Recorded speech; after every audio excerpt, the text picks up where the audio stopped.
Good morning. I'm Mike Ezell, the park naturalist at Lake Guntersville State Park. I'm glad to have you join me this morning for a walk through the woods on one of our many trails. We're going out on the Butlers Pass this morning to witness the rebirth of spring in our forest. Come join me.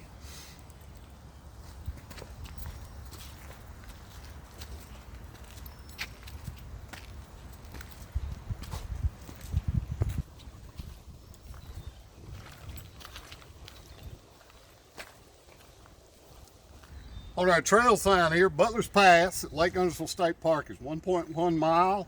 It's open to hikers, mountain bikers, and dogs on leash. We're going to have a little climb this morning because our grade is about 8.8%.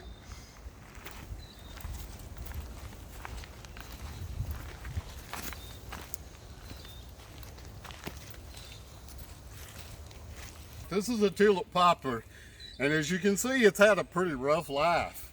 But it's starting to come back and recover and reaching for the sky and the spring sunlight that's available to it. Pretty amazing trees are. You cut my arm off, it won't grow back. You cut this one down, you knock it over, it goes for the sky.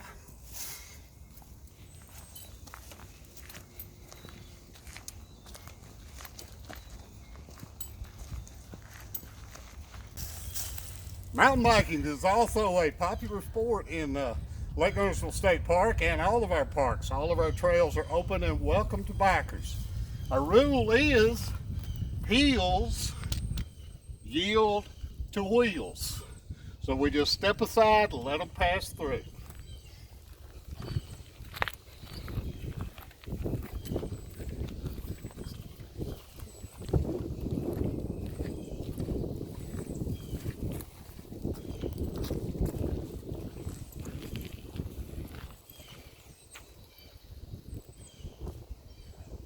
As you can see, it's springtime. The trees are leafing out, the canopy is filling in as they reach in their quest for sunlight, for photosynthesizing and putting on another year's growth. These forests are a mixed oak and hickory bag, very common in the Cumberland Plateau of southeastern United States. And they're filled with life, butterflies, squirrels, deer, turkey, all sorts of animals. We call the rock garden. And this is representative of all the geology of Sand Mountain. These rocks are mixed sandstone, mixed in with chert.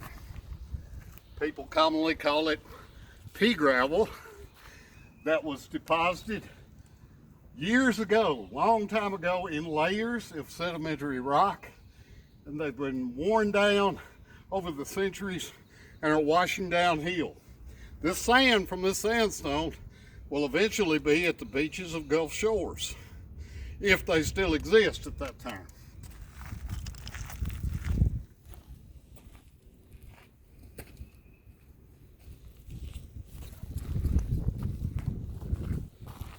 Come on up, let me show you something.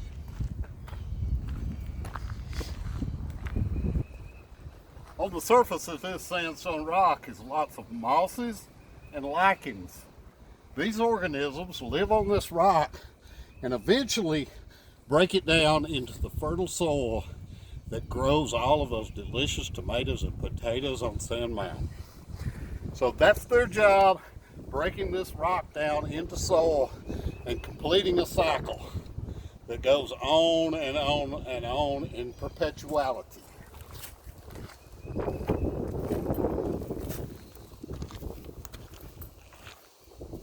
Recognize this sandstone rock as the rock that lodge is made up on top of the hill. We didn't have to bring it in, it's already here. An excellent building rock that really resists erosion really well. Stays there a long time.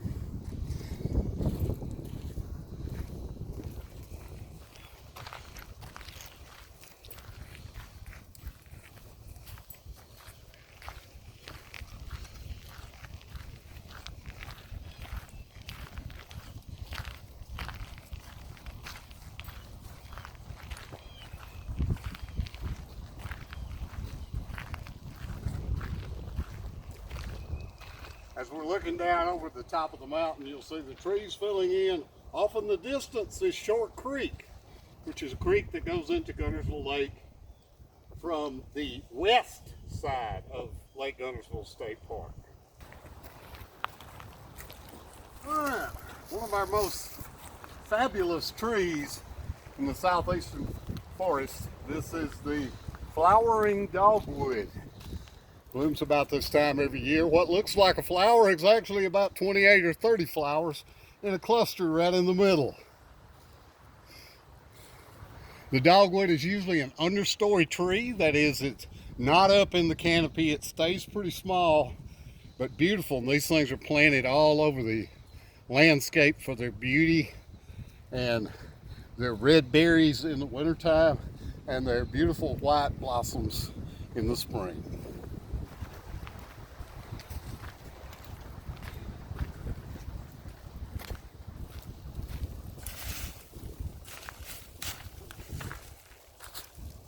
Here we see a large scar on this tree on the downhill side of this trail.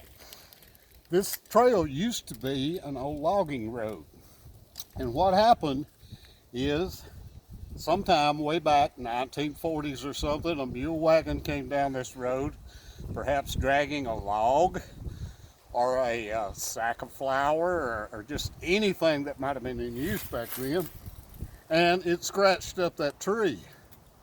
80 years ago, that scar on that tree stayed with it. And with it on the downside, the down gravity side, the tree grew around it. Once again, showing you the resilience of our trees in being able to take an injury and grow back and be very healthy and beautiful.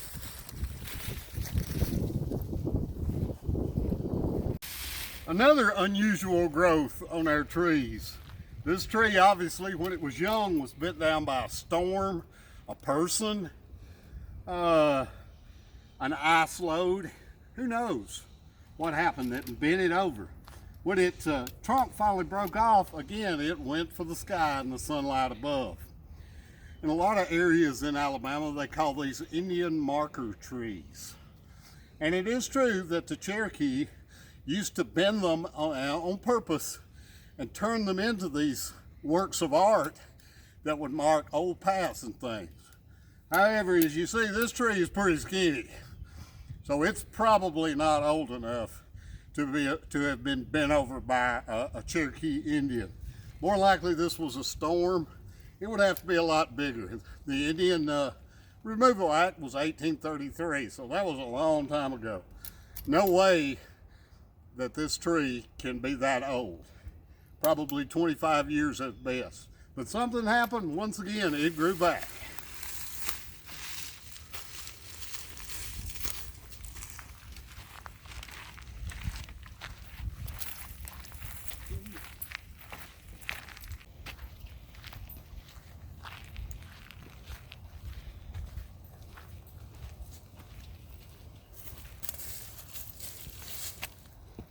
Brushy underbrush you see underneath the canopy. These are all Appalachian blueberries. This is wild blueberry. Vaccinium is the genus we call it. Provides a great food for birds, and of course is a relative of our domestic blueberry that we enjoy from our blueberry farms every summer.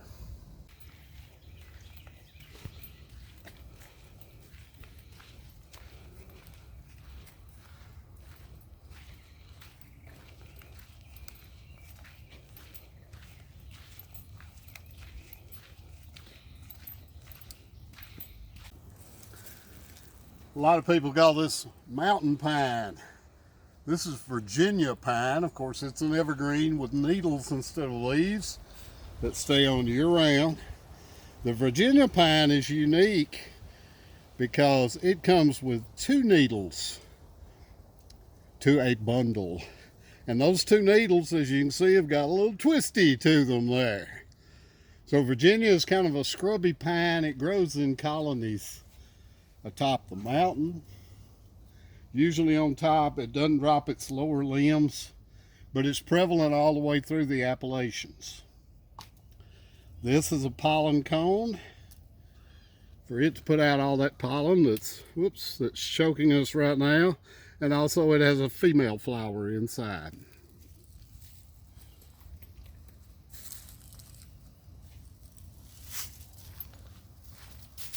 Now let me see if I can find our other pine tree.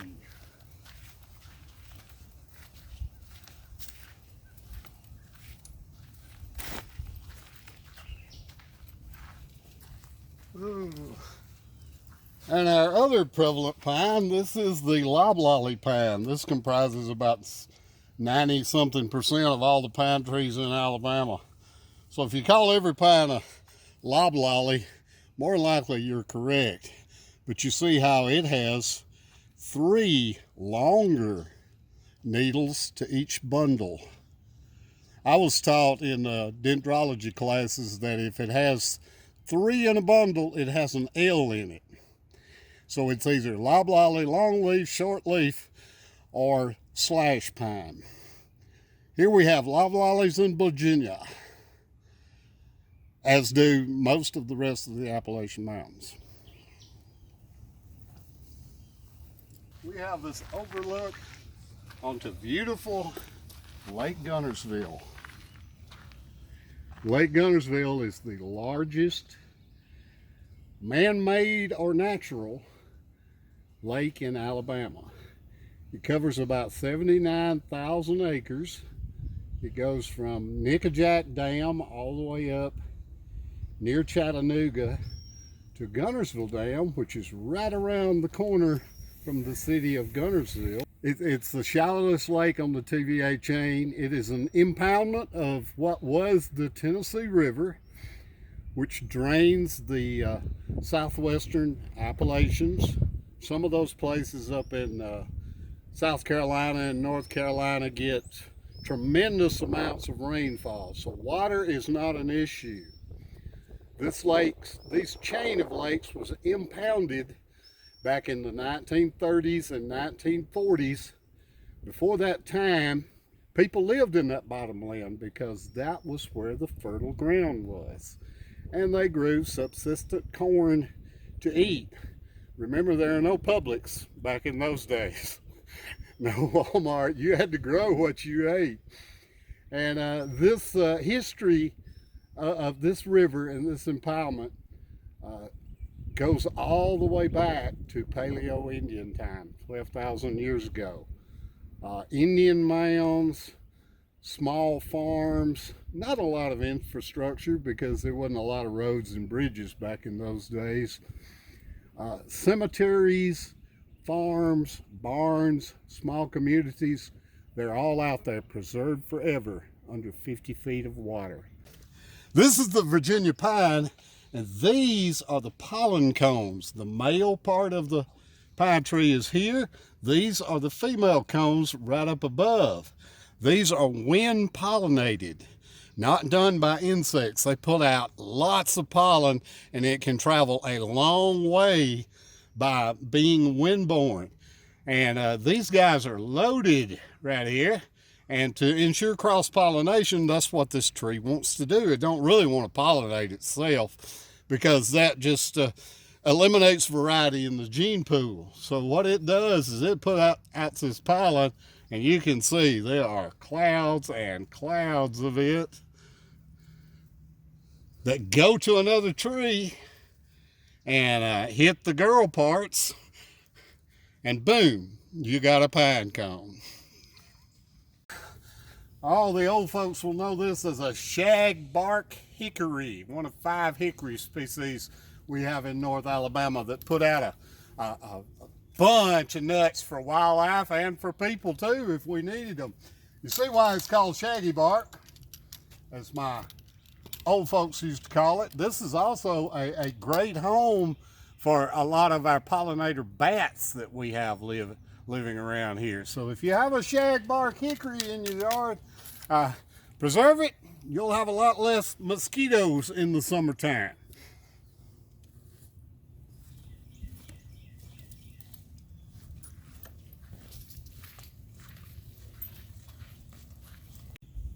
I want to thank you for coming out with us today for this short jaunt along the trails of Lake Guntersville State Park.